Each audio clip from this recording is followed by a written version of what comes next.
Bonjour à toutes et tous, bienvenue dans les coulisses du Grand Lyon. Mon invité du jour, Marie Rigaud, bonjour. Bonjour. Vous êtes la directrice du Printemps de Pérouge, qui aura lieu cette année du 27 juin au 2 juillet, avec, attention c'est un piège, ce ne sera pas à Pérouge cette fois, mais au château de Saint-Maurice de Rémence, le château d'Antoine de Saint-Exupéry. Oui, alors c'est vrai que ça fait quand même déjà un certain nombre d'années que c'est le piège, que ça se passe ni au printemps ni à Pérouge. Mais effectivement, on reste néanmoins sur notre territoire favori, bien aimé, qui est donc la plaine de l'Ain. Et effectivement, Saint-Maurice de Raymond, c'est notre nouvelle pépite. Nouveau site pépite et exceptionnel donc, pour cette 26e édition. C'est juste à côté d'Ambérieu-en-Bugey. Donc on se recule de 5 minutes dans les terres de l'Ain, mais ça vaut vraiment le détour parce que le site est magnifique. On reste à 1 heure de Lyon. Alors c'est un Pas tout domaine. à fait. 45 minutes. Soyons vendeurs.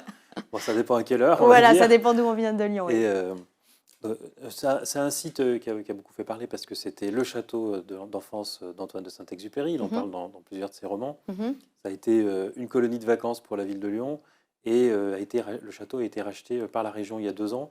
C'est pour cette raison que vous allez là-bas? Alors, c'est en tout cas une opportunité qui s'est présentée et puis effectivement un site qui répondait à nos nouvelles attentes ou en tout cas aux attentes d'un festival un peu nouveau format et nouvelle expérience puisque notre idée, c'est effectivement d'offrir au public un site clos de mur, un site historique, un site dans lequel il y a un décor, un site qui est plus vert. Là, c'est donc un parc de 5 hectares arborés, un site où il y a de l'ombre par la même occasion et un site, on peut dire, plus chic pour une expérience festival nouvelle et vraiment qualité, quoi. On entend beaucoup les acteurs culturels se plaindre de la région de Laurent Wauquiez et des baisses de subventions. Ce n'est pas votre cas, vous êtes choyé par la région.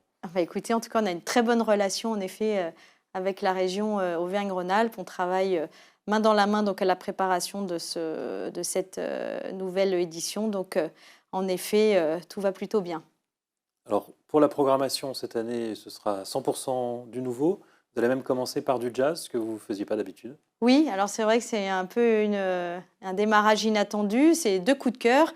Le premier pour un artiste que vous connaissez bien dans la maison, Ibrahim Malouf, qui donc vient de sortir un nouvel album, nouvel opus.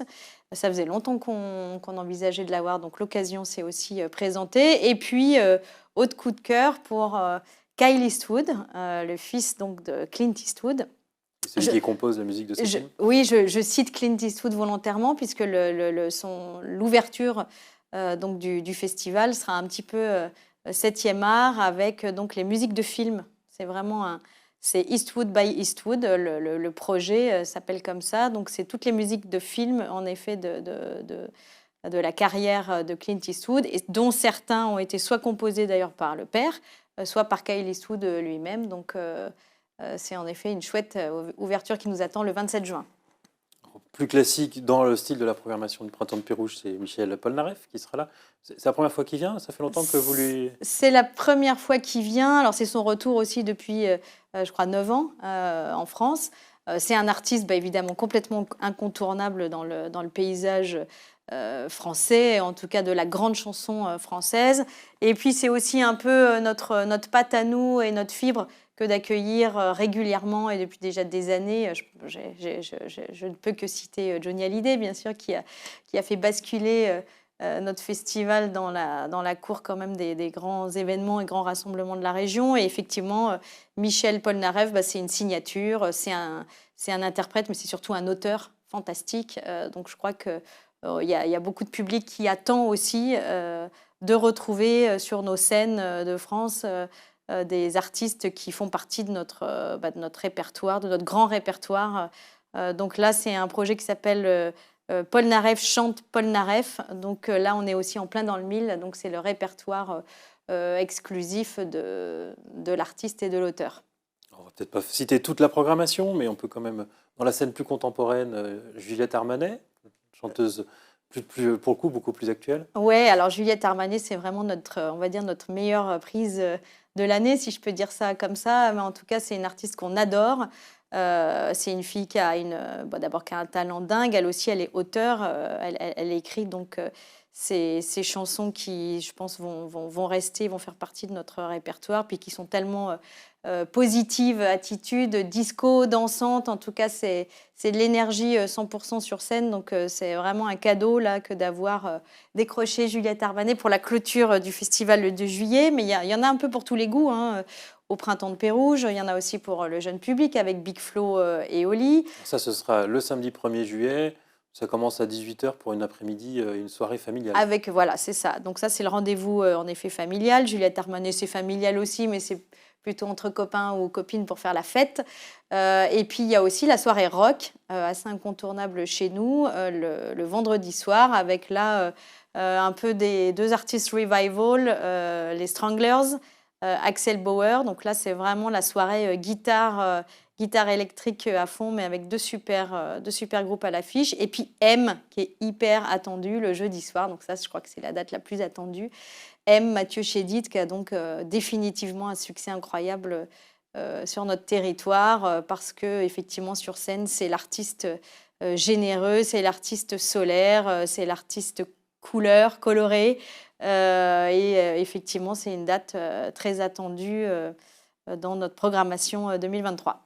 C'était des rendez-vous assez conviviaux, avec de la qualité des repas aussi. Oui. Cette fois, vous avez invité Daniel Gobet, champion du monde du pâté en croûte. C'est ça. Donc ça, c'est un peu notre nouveauté aussi de l'année. C'est que dans ce que j'appelle expérience festival, notre envie, en tout cas le projet, c'est que le public vienne au festival, alors pour bien sûr l'artiste attendu et l'artiste qu'on aime, mais aussi pour vivre donc une expérience autour, et notamment autour de la gastronomie. Donc en effet, on aura un espace dédié au pâté croûte cette année, donc avec une offre spécifique, pâté croûte verre de vin du Bugey, tout un programme. Donc vous imaginez les pieds dans l'herbe, dans le parc du château, avec votre tranche de pâté croûte dans la main droite, votre verre de Bugey dans la main gauche, et effectivement dans un environnement historique, avec d'ailleurs petit cadeau aussi à la sortie du concert, un mapping qui sera proposé sur la façade. Alors mapping, les Lyonnais savent ce que ça veut dire, un son et lumière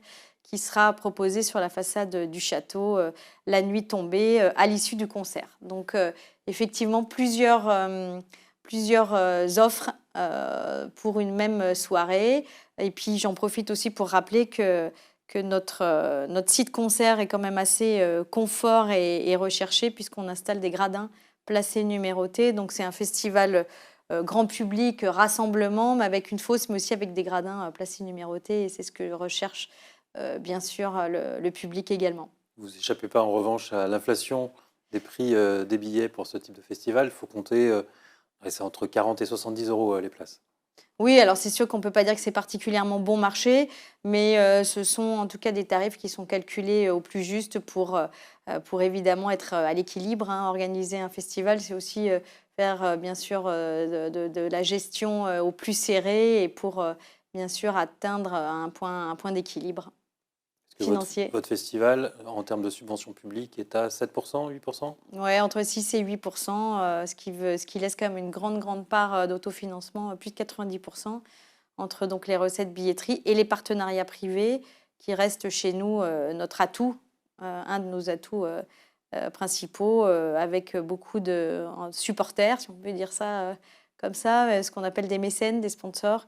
C'est ce qui fait qu'aujourd'hui, un festival comme le nôtre, quasiment indépendant, en tout cas 100% associatif, mais aussi quasiment indépendant financièrement, peut encore exister avec de belles ambitions artistiques et avec un modèle économique, en tout cas assez particulier. Avec notamment 400 bénévoles. Avec notamment 400 bénévoles, ça fait partie du 100% associatif.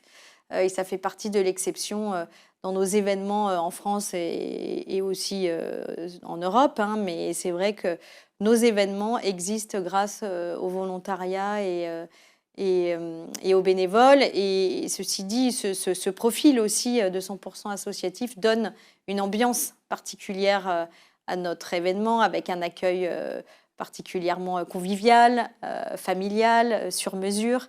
Et c'est sûr que c'est aussi ce qui est attendu par le public dans nos événements d'été. Alors, le festival de l'été de Saint-Maurice-de-Raymond, au Printemps de Pérouge, ce sera 27 juin au 2 juillet. Marie Rigaud, je vous remercie. Merci. Et puis moi, je vous dis à demain pour une nouvelle émission des Coulisses du Grand Lyon.